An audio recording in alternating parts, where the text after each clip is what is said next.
Hi guys, in today's video I'm going to show you how you can dropship on Shopee.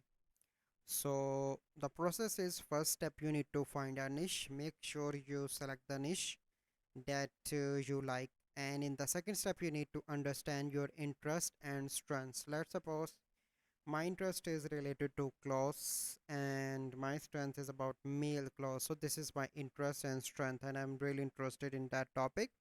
And in the third step you need to identify what you can help with your customers. So how you can help your customers find that niche in which you find any product that can really help and solve some customer problems.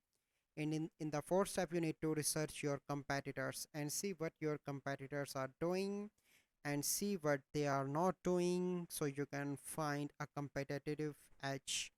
And in the fifth step you need to narrow down your niche, and you need to, let's suppose I am in the clothing niche and I only want to target the babies of age, let's suppose some age of age 7 to age 13. So this is my main niche, and in the sixth step you need to test this niche with the ads. So you can use Google ads or Facebook ads, it is up to you. So this is the process that you need to follow to dropship on Shopee. So I hope you find this video helpful. If you find this video helpful, must like this video, subscribe to our YouTube channel for future videos. We'll see you in the next video. Thank you. Have a good day.